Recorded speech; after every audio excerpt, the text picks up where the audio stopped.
अली साहब मुझे एक चीज़ बताइएगा, अभी जिस तरह बात हो रही है मिसाक जमहूरियत भी हुई बीबी शहीद और मियां नवाज शरीफ साहब के दरमियान, मुझे सर सबसे पहले बताएं 32 अरकान आप लोगों के इस दफ़ा भी नहीं आए।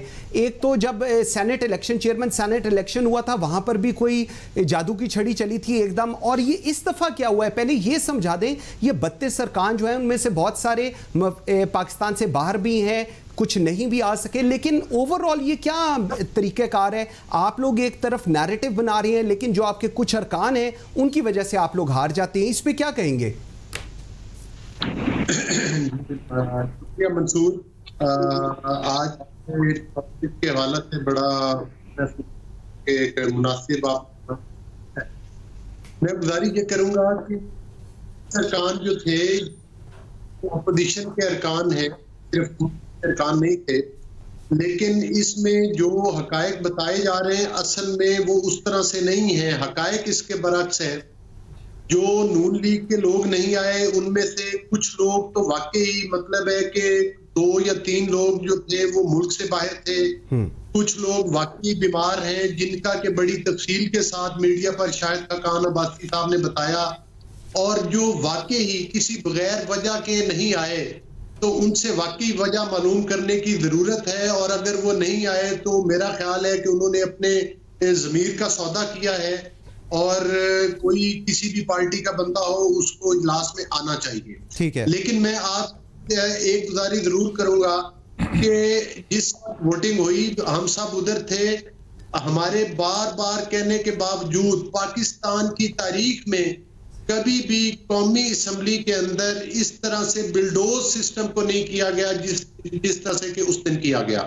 एक तो जो हमारी अमेंडमेंट्स थी वो तकरीबन 9 के करीब तो ऑलरेडी वो मतलब एक्सेप्ट हो गई और उनको चेंज किया गया, लेकिन 2 सिर्फ अमेंडमेंट थी जो कि बुनियादी हकूक की खिलाफ वर्जी थी। एक पॉलिटिकल इंजीनियरिंग का फिर थे, ये शाखसाना बनाना चाहते थे इस कानून को, लेकिन उसमें इन 2 अमेंडमेंट्स पर जब वोटिंग हुई तो वोटिंग में 3 अरकान जो थे वो हुकूमत के ऑपोजिशन की निस्बत कम थे, लेकिन इन्होंने तादाद गलत काउंट की और हमारे प्रोटेस्ट करने के बावजूद रिकाउंटिंग ना करवाई।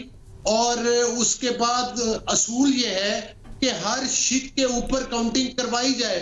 स्पीकर पाबंद हैं, ये कौमी असम्बली की रूलिंग है कि उसमें हर शीट के ऊपर काउंटिंग करवाई जा सकती है। स्पीकर साहब ने मुंह नीचे करके ऊंची ऊंची बोलते गए और उन्होंने किसी की नहीं सुनी। शहबाज शरीफ साहब ने टाइम मांगा, उनको बात नहीं करने दी गई, हालांकि लीडर ऑफ अपोजिशन जब भी टाइम मांगे ये जो हमारा कानून और आइन में है और असम्बली के कवानीन में है कि उसको नहीं रोका जा सकता। इसके अलावा बिलावल साहब ने टाइम मांगा, उनको बात न करने दी गई। तो मकसद ये है कि किस तरह से कि इन्होंने जनरल इलेक्शन को बिल्डोज किया, जिस तरह से कि इन्होंने सेनेट के इलेक्शन को बिल्डोज किया, और आज उसी तरह से अब ये कवानीन को भी जो है वो अक्सरियत को अकलियत में बदलते हैं और अकलियत को अक्सरियत में बदलते हैं।